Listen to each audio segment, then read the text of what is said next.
আসসালামু আলাইকুম। সকল শিক্ষার্থীকে স্বাগত জানিয়ে শুরু করছি ম্যাথ ক্লাস। আজকে ম্যাথ ক্লাসে সপ্তম শ্রেণীর গণিতের অনুশীলনী 4.2 পৃষ্ঠ নম্বর হচ্ছে 63, প্রশ্ন নম্বর 25। এই অঙ্কটির সহজে সমাধান দেব। দেখো এখানে প্রথম রাশিকে দ্বিতীয় রাশি দ্বারা ভাগ করো।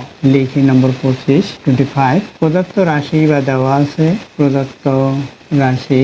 দেখো রাশি দুইটি অপরিবর্তিত অবস্থায় লিখি 2a² b² plus 5ab d plus 3b² ab plus d।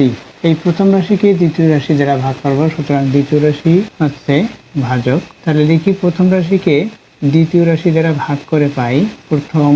প্রথম রাশিকে দ্বিতীয় রাশি দ্বারা ভাগ করে পাই। এখানে দ্বিতীয় রাশি হচ্ছে ভাজক, সুতরাং ভাজকটি প্রথমে লিখি। এখানে ab plus d division 2a² b² plus 5ab d plus 3d²। দেখো কিভাবে ভাগ করতে হয়। প্রথমে ভাজকের সাইন অতঃপর ভাজ্যের সাইন গুণ করতে হয়। প্রথমে প্রক্রিয়া চিহ্ন গুণ করতে হবে। এখানে প্লাস, এখানে প্লাস, এই প্লাসের সাথে গুণ করি, প্লাসে প্লাসে প্লাস। এরপর দেখো এখানে সাংখ্যিক সহগ 1 আছে, এখানে 2 আছে। এই 2কে যদি আমি 1 দিয়ে ভাগ করি তাহলে ভাগফল 2 পাবো, সুতরাং 2 লিখি। এখানে a² আছে, এখানে a আছে। a²কে a দ্বারা ভাগ করলে a হবে, অর্থাৎ এইভাবে বলেছি a² বাই এখানে a² ইকুয়াল হচ্ছে a into a by a দিয়ে একে ভাগ করি, ভাগফল a হবে। তাহলে কি হলো, ভাগফল a হলো। এরপর কি আছে এখানে আছে b², এখানে b আছে।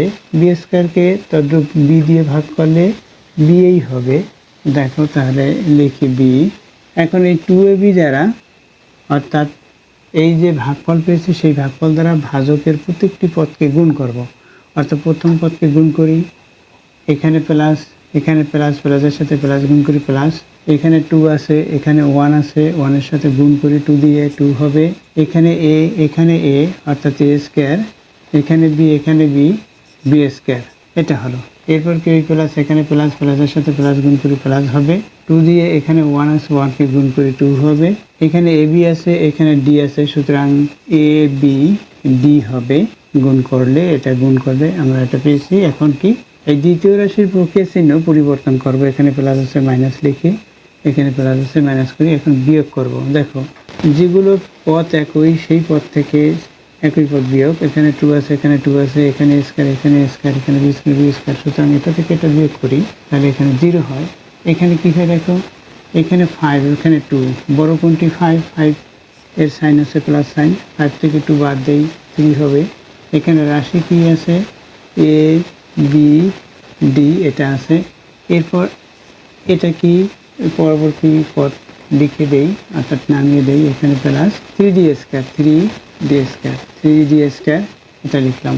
এখন কি করব দেখো, সেই একইভাবে এখানে প্লাস সাইন, এখানে প্লাস সাইন আছে, সেই প্লাসের সাথে এই প্লাস গুণ করব। অর্থাৎ প্রথমে প্রক্রিয়া চিহ্ন গুণ করি, প্লাসের সাথে প্লাস গুণ করলে প্লাস হবে। এখন দেখো এখানে 3, এখানে হচ্ছে 1 দিয়ে 3কে ভাগ করি, ভাগফল 3 হবে। এখানে abd, এখানে ab, এখানে d নেই, সুতরাং আমরা যদি এখানে ভাগফলে d লিখি তাহলে d পাবো। কিভাবে, এটা দিয়ে এটাকে গুণ করব সেটা এখানে ভাজ্যে লিখে দেব। কিভাবে দেখো, এখানে প্লাস, এখানে প্লাস, প্লাসের সাথে প্লাস গুণ করি প্লাস 3, এখানে 1 আছে, 3 সাথে 1 গুণ করি 3, এখানে d, এখানে ab, সুতরাং সাজিয়ে লিখি গুণ করে abd। এখানে প্লাস, এখানে প্লাস, প্লাসের সাথে প্লাস গুণ করি প্লাস হবে। এখানে 3, এখানে আছে 1, 3 এর সাথে 1 গুণ করি 3 হবে।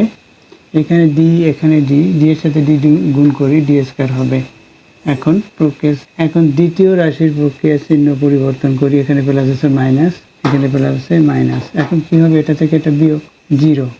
এর কারণ হচ্ছে প্রত্যেকটি পদ একই। দেখো প্রথম পদ, এটার প্রথম পদ একই, এটার দ্বিতীয় পদ একই, সুতরাং এটা থেকে এটা বিয়োগ করলে 0 হয়।